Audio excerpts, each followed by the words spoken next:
Listowell na poku ho na poku akwaba yeah ohoye ehu ane mehwefo emere ni honti maye monitor to me wonsa wuti Afenyo Markin na wo trotro enema bi ewo ho ma be about 10 minutes MPP omo congress conference omo ko bibia bi amenche tiefo ne ahwefo ya joso na me kanokru nyame animu ni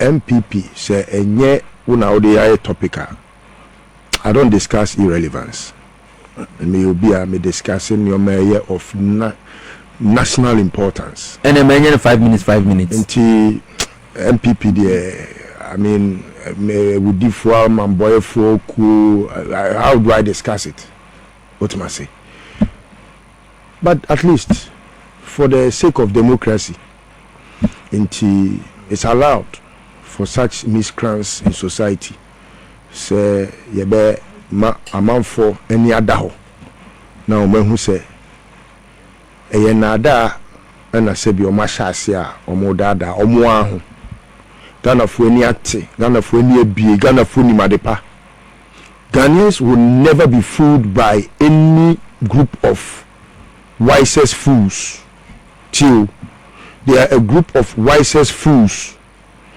and they think say omusini nyame nyansa nyame obo omo kura oni nyansa omu ni nyansa che nyame obo omo and you know they can think about how they can deceive themselves into believing that they can deceive the public and it's a very laughable topic when you mention the name MPP because ebia they will try to want the public to feel say they have changed but omano de che or water chrema a funny person MPP na so so di efatumi ma o mo hu se ne wa bra bo no wasetene mbeye and do from my boy for you heard him was he truthful even to himself I mean what truthful e jana di o manim say ba umia so what do you expect Afenyo Markin do o ka say NDC is a failure no o say no o see the breath control no crowd to mention failure and associate NDC with no crowd should tell you say he has rather failed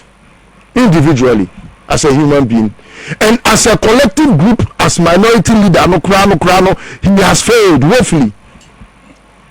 How many days ago and I know a majority leader matching them into an election what has been the results? It tells you how useless an individual like Afenyo has been and failed woefully to the core. Woefully. Na sebi ejawakonya nesasofo ena omo akasa. These are the people delegates do mko shia wo stadium ono University of Ghana stadium ono. They are the people that elected that very worst in this Fourth Republic as president. Omo na make for be di yenya sa delegates no a omo ko share no nipa 5,000 no sa odd 5,000 no omo na sa kwanyi ba omi ase ono ba omi ama ye mampani wo Ghana ha asim say ye man a sebi ye adwene nyina boto nti ye nim nyansa ye nim hwe. And hypocritically yesterday 3 years ago you could hear them speak and speak lies through their teeth to that audience now most of you know no most of them and you saw the problem of Ghana in one stadium. The problem of this whole country was in one stadium. So what do I have to say about somebody who doesn't reason before he talks? I've always told you say we have only 2 categories of human beings in this world. One that thinks before he acts and one that acts before he thinks. They were blunt about only one truth that they have seen say for the first time they were talking to themselves as a political party and they were not talking to Ghanaians. Were they elected to be the administrator of this country or administrator to themselves? Yet to aboma omo say omo mama ye MPP adwuma na so omo maye omaya adwuma. Afenyo Markin asmo kan nyina statement ba ko pa no krowum and say they were talking to themselves instead of talking to the people of Ghana, which is true. They governed themselves. They rigged us off. They ripped us off as a country. And I say, chase for our monies. And until I say, no, MPP near. I did also do so. Tell me say, catch one, catch all. So we are now. We are back one more time. We I didn't wait the nipetrim. Conforce out to bottom ni Balawi, Baonia. Je say that your nama. Oko BNI say NIB. I didn't know why. Baonia the first person that catch say Jack, where are you? Woman, I invented BB. Neboa. How much did it cost the state? $2.5 million. That's a thief. Thief, broad daylight armed robber. Talking to us and trying to even put a certain, you say, you know, NDC for you to travel. Baumia, they can say you, Baumia. Yeah, we dear me, I will know me, dear, no fan could baby, copper, come here, don't be Baumia. Also, so no, second of what say. I don't know about them in a very unlikely event. Perish my thoughts, oh Lord, my God. Perish my thoughts.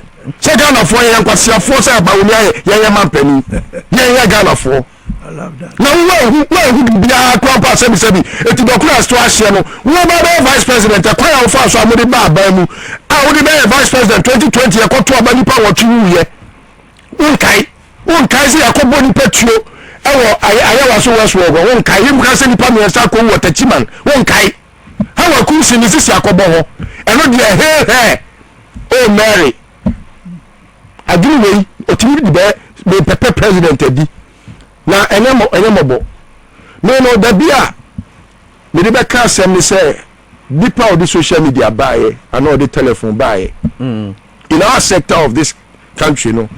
Nipa or da mobile phone a D, money by a crabeshe, a Ramahama. Sabe no ye communication minister. And no more advert be, Mijina baby na make say, okay. Do mama na de buy. Enti ono so na ba bem no sade fiber optics bag and mama say internet are spreading across the country. Enti sa tete asem na obitimi ka say Rollins wo ye mama wata enti ye twa ni petini de a face sinase na ye beto front page of the Crusading Guide no sade no obi ntimi no biem. What must say? Enti ye say akola na okura phone no oni nyansa che ni mama ne papa a o mo no because we suen ni nyansa free phone we so social media teachers say social media no papa ne mama ntimi ensisa na adwene bebre kwa enti Afenyo Markin ba oni nyansa che Afenyo Markin straight because nyansa obet so free phone so no when you say the papa can entro the ba won yaba akwa keto ni no ba won yanim because the buffer phone okay say oh daddy you are a liar.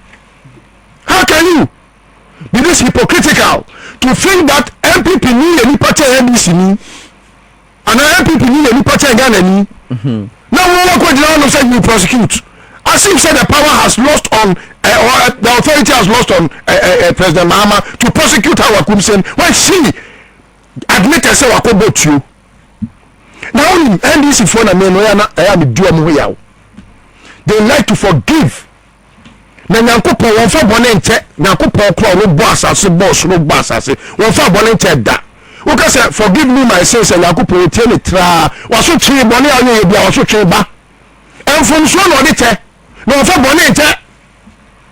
There are two things. Forgiveness, it only affects only one thing. When you mistakenly do something, I know a mistake. But God doesn't forgive when it's a sin. He doesn't. He punishes sin. So I found punishing whatever punishing ma. Because sin is an unpardonable thing. Yam pardon. It is a me who are this for. No, I'm to make a time in Apple say, I will wait so obey me. I think she and what for my people allow of men, allow for my NDC for the academy. Say, trouble the papa, my fan channel. Hey, yes. So they say, I just told him, I told him, say, I will never make it, you know, I won't mention his name. I'm forgiving him because it was a mistake. Next and the foot soldiers need a Kakofi Simon they about to prosecute the looters as a John Mahama are you slow or say idea said John Mahama what the Bonibia Obidia yen mine and the Chenny Pacron man in Ghana for Fanchan da so yes suffer so ya hwan se cathedral minima so for makojo mama ho o enya hwe Jamaninka o Jamaninka Nyankopon betua ono na sefo ka me na make a kire because yes it's a sin against humanity. In the sense can on the question cathedral when they cannot my am obi a o tie praise won yan hwe no.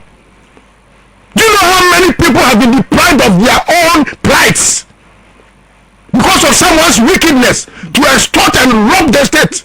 Do you know the meaning? Then do you know the implication of saying that we are on the bottom under the guise of Nikosi Cathedral?